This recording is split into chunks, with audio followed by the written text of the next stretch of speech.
तो गाइज आज के इस वीडियो के थंबनेल और टाइटल से आप लोग को पता चल ही गया होगा कि आज के इस वीडियो में हम लोग किस टॉपिक पे बात करने वाले हैं। जैसे कि आप लोगों ने थंबनेल और टाइटल में देखा कि रजिस्ट्रेशन कैंसिल कैसे करें। जी हम चाहे आप मैट्रिक के स्टूडेंट हैं या इंटर के स्टूडेंट हैं, बिहार बोर्ड से हैं या किसी अदर बोर्ड से हैं, सभी के लिए ये रूल्स लगभग सेम टू सेम ही रहेगा। बस उसको फॉलो जो है अलग अलग तरीके से किया जाता है। मोटा मोटी मैं आप लोगों को ये समझा देता हूँ कि रजिस्ट्रेशन को अगर आप लोग एक बार करवा लेते हो तो उसको कैंसिल कैसे किया जा सकता है। उससे पहले कुछ ऐसी बातें हैं जो कि आप लोगों को जान लेनी चाहिए। सबसे पहली बात है, एक बार जब रजिस्ट्रेशन होता है तो उसकी वैलिडिटी कितने दिनों के लिए रहती है। तो एक बार जब आप बिहार बोर्ड में रजिस्ट्रेशन लेते हैं तो उसका जो ऐसे नॉर्मल वैलिडिटी है वो 3 साल के लिए। अगर आप लोग कोई भी एक्टिविटी नहीं करते, कोई भी एक्शन नहीं लेते हैं एक बार रजिस्ट्रेशन होने के बाद, तो वो जो है आप लोगों के लिए 3 साल के लिए वो एक्टिव रहता है आपका रजिस्ट्रेशन। ठीक है, रजिस्ट्रेशन नंबर आप लोग का 3 साल के लिए एक्टिव रहता है। देन उसके बाद भी अगर आप लोग जाते हैं तो भी आप लोगों का हो सके वो रजिस्ट्रेशन ऑन ही रहेगा। जब जैसे ही आपका नाम, आधार नंबर ये सब डाला जाएगा तो पहले वाला रजिस्ट्रेशन नंबर शो करने लगेगा। तो आप लोगों को ये क्लियर करना है कि पहले आपका पहले वाला रजिस्ट्रेशन कैंसिल हो जाए, देन उसके बाद ही जो है आप नया रजिस्ट्रेशन के लिए अप्लाई करें, न्यू रजिस्ट्रेशन फॉर्म फिलअप करें।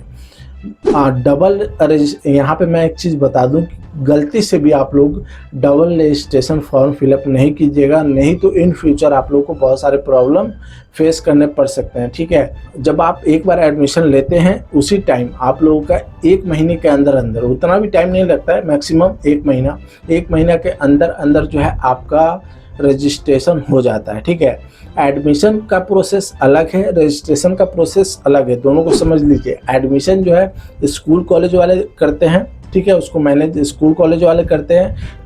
स्कूल कॉलेज वाले आपके नाम से आपको जानते हैं, ठीक है, लेकिन बिहार बोर्ड जो है वो आपको जानता है उसके रजिस्ट्रेशन नंबर से, मतलब आपके रजिस्ट्रेशन नंबर से जो बिहार बोर्ड ने आपको अलॉट किया है। क्योंकि जो रजिस्ट्रेशन नंबर होता है वो स्कूल कॉलेज वाले अलॉट नहीं करते हैं, वो बिहार बोर्ड जो है बच्चे को अलॉट करता है। ठीक है, तो आप लोगों का ये कन्फ्यूज़न क्लियर हो गया होगा कि आप लोगों का अगर एडमिशन आप लोग कैंसिल कराते हैं तो आप लोग का रजिस्ट्रेशन कैंसिल नहीं होगा, भले एडमिशन आप लोग कैंसिल करके दूसरे कॉलेज में चले जाइए, वो एक अलग बात है। ठीक है, अब दूसरा आता है यहाँ पे कि कुछ बच्चे के साथ ऐसा कोई इंसिडेंट्स हो जाता है या कोई ऐसा उनके साथ जो है दुर्घटना हो जाता है जिसकी वजह से वो जो है अपना रेगुलर जो होता है साल कंप्लीट नहीं कर पाते हैं। अब देखिए, रजिस्ट्रेशन कैंसिल करने के लिए सबसे पहला स्टेप आप लोगों को जो फॉलो करना है वो ये कि आपका जो रजिस्ट्रेशन होता है उसके बाद आप लोगों को डमी रजिस्ट्रेशन कार्ड दिया जाता है। ठीक है, डमी रजिस्ट्रेशन कार्ड से कुछ नहीं होने वाला है,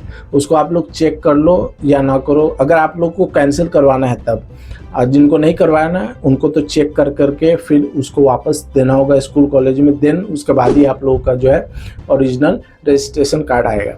तो आप लोगों को भी वैसे ही चेक कीजिए ना कीजिए, लेकिन उस पर साइन करके अपना और पेरेंट्स का साइन कर करके अपने स्कूल कॉलेज में जमा कर दीजिए ताकि आपका ओरिजिनल रजिस्ट्रेशन कार्ड आ जाए आप लोगों के पास। ठीक है, अब जैसे ही रजिस्ट्रेशन कार्ड आएगा तो आप लोग को एग्ज़ाम फॉर्म फिलअप नहीं करना है। ठीक है, ये ध्यान रखिएगा, एग्ज़ाम फॉर्म फिलअप नहीं कीजिएगा। अगर रजिस्ट्रेशन कैंसिल करना है तो आप लोगों के पास रजिस्ट्रेशन कार्ड होना चाहिए ओरिजिनल वाला, जो आप लोगों को बिहार बोर्ड देगा और आप लोग स्कूल कॉलेज से जाकर उसको कलेक्ट कीजिएगा। रजिस्ट्रेशन कार्ड लेने के बाद आप लोग को एक एप्लीकेशन लिखना है।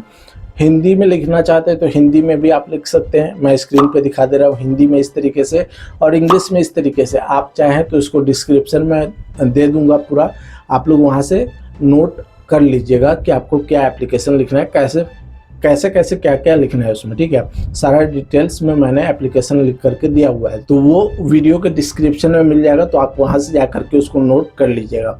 अब एप्लीकेशन लिखना है, लिखने के बाद उसको देना कहाँ है, तो उसको सबसे पहले ना आपको अपने स्कूल के प्रिंसिपल के पास जाना होगा और उसमें कारण जो होता है, सब्जेक्ट्स मतलब विषय क्या है, किस वजह से आप रजिस्ट्रेशन कैंसिल कराना चाहते हैं, वो लिखना होगा। वो मैंने फॉर्मेट में दिया हुआ है, आप लोग उसको देख लीजिएगा और फिलअप कर लीजिएगा। ठीक है, तो यहाँ पे आपने एप्लीकेशन लिख लिया।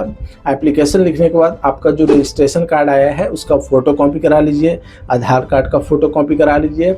उसके बाद जो है आप उसको ले करके, और स्कूल में जो एडमिशन आपने लिया है उस पहले वाले स्कूल का, उस स्कूल का कोई रसीद है, कोई ऐसा प्रूफ है जिससे ये पता चले कि आपने उस स्कूल में एडमिशन लिया था, उसका एक फ़ोटोकॉपी ले लीजिए और जाइए आप अपने नए स्कूल कॉलेज में, ठीक है। वहाँ के प्रिंसिपल को वो दीजिए एप्लीकेशन कि सर हमको रजिस्ट्रेशन कैंसिल करना है, अपना करवाना है, ठीक है, और न्यू रजिस्ट्रेशन फिर से करवाना है। उसके बाद वहाँ पे क्या करना है, प्रिंसिपल उसको या तो अप्रूवल देंगे। अप्रूवल देने का मतलब ये हो जाएगा कि अप्रूवल दे दिया तो अब जो है आपको उस डॉक्यूमेंट्स को, जितने भी उसमें डॉक्यूमेंट्स अटैच है वो सभी को वो चेक करेंगे, उसको अप्रूव करेंगे। जब अप्रूवल मिल जाए तो उसको लेकर के आपको खुद से जाना होगा, ठीक है। हालांकि जब आप स्कूल कॉलेज में एप्लीकेशन देते हैं तो नॉर्मली स्कूल कॉलेज का काम ही होता है कि अगर किसी स्टूडेंट ने एप्लीकेशन लिखा है तो वो एप्लीकेशन अगर आप प्रिंसिपल को लिख रहे हैं तो प्रिंसिपल तक जाएगा, ठीक है। अदरवाइज प्रिंसिपल को नहीं लिख रहे हैं, बिहार बोर्ड को लिख रहे हैं, बिहार बोर्ड को एप्लीकेशन दे रहे हैं, तो वो एप्लीकेशन बिहार बोर्ड वाला अगर आप लोग अपने प्रिंसिपल को दे रहे हैं और प्रिंसिपल उसको रख लेते हैं तो उनका काम है उस एप्लीकेशन को बिहार बोर्ड के ऑफिस तक पहुंचाना, ठीक है। अगर वो नहीं पहुंचाते हैं तो ठीक है, कोई बात नहीं है, आप उसको जो है बिहार बोर्ड में ऐसे भी बहुत सारे टीचर हैं जो कि ये सब काम नहीं करते हैं, आपको खुद से करना पड़ेगा। आपको वो एप्लीकेशन लेकर के अपने रीजनल ऑफिस होता है, क्षेत्रीय कार्यालय, वहाँ जाना है, वहाँ जाकर के उस डॉक्यूमेंट को एक बार दिखाना है, ठीक है। तो रीजनल ऑफिस में जैसे ही आप लोग एप्लीकेशन दीजिएगा ना, अगर वो लोग एक्सेप्ट कर लेंगे तो वहाँ पे आप लोग को एक रिसीविंग वो आप लोग को देंगे, ठीक है। साइन, मोहर, डेट, सारा चीज़ लिख करके कि आपने कब जमा किया, किसको जमा किया, किस काउंटर पे जमा किया, वो सारा चीज़ आपके रिसीविंग पे रहेगा। तो उस रिसीविंग को आप लोगों को संभाल के रखना है तब तक जब तक आपका नया रजिस्ट्रेशन ना हो जाए या फिर पहले वाला रजिस्ट्रेशन कैंसिल ना हो जाए, तब तक आप लोग को उसको सही से रखना है।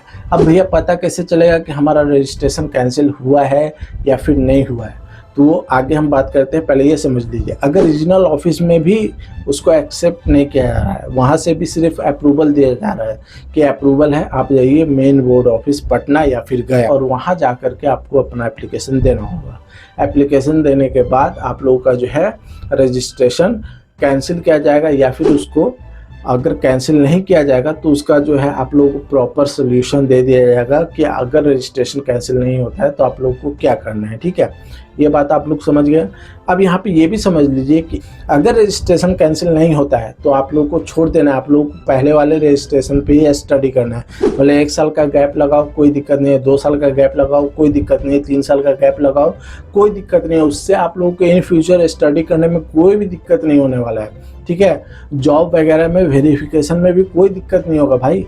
हमारा तो मान लीजिए कि अगर जॉब के टाइम पे पूछ दिया गया कि ये जो गैप लगा है बीच में क्यों लगा है, तो आप रीज़न बता सकते हो किस रीज़न से आपने गैप लिया। आपका तबीयत खराब था, आपका एक्सीडेंट हो गया, या फिर आपके घर में कोई ऐसा काम था जिसकी वजह से आपने जो है रेगुलर क्लास नहीं किया, आपने साल स्किप किया, देन उसके बाद जो है स्टडी कंटिन्यू किया, ठीक है। तो उससे कोई दिक्कत नहीं होता। आप लोग चाहें तो अपना पुराना रजिस्ट्रेशन नंबर पे ही अपना जितना भी 11th और 12th जो भी साल में 2 से 3 जितने भी साल में आपको कंप्लीट करना है वो आप लोग कर लीजिएगा।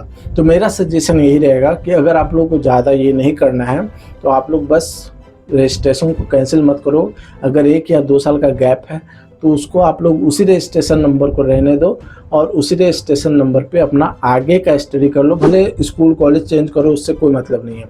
हाँ, अगर बोर्ड चेंज करते हो तब आपका रजिस्ट्रेशन नंबर चेंज हो जाएगा, तब आपका रजिस्ट्रेशन चेंज होगा, लेकिन उसके लिए बोर्ड चेंज होने के लिए आपके पास माइग्रेशन सर्टिफिकेट होना चाहिए और ट्रांसफ़र सर्टिफिकेट होना चाहिए, और साथ में स्कूल कॉलेज भी अगर आप लोग चेंज करते हैं तो उसमें भी आप लोगों का जो है ट्रांसफ़र सर्टिफिकेट होना चाहिए। टीसी जिसको बोलते हैं, ट्रांसफ़र सर्टिफिकेट, मतलब उसको हिंदी में बोला जाता है स्थानांतरण प्रमाण पत्र। एक जगह से दूसरी जगह ट्रांसफ़र करने के लिए आपको जो है टीसी लेना पड़ेगा। अगर आपने किसी और पहले से जिस कॉलेज में एडमिशन लिया है वहाँ से किसी और कॉलेज में जाने के लिए आप लोगों को पहले वाले कॉलेज से एक टीसी वहाँ के प्रिंसिपल से आप लोगों को लेना पड़ेगा, तभी आप लोगों के दूसरे कॉलेज में जो है एडमिशन हो पाएगा। तो आई होप आज के इस वीडियो से आप लोगों को कुछ जानकारी मिली होगी, कुछ नॉलेज मिला होगा। तो प्लीज़ वीडियो को लाइक कीजिएगा, अपने दोस्तों में शेयर कीजिएगा।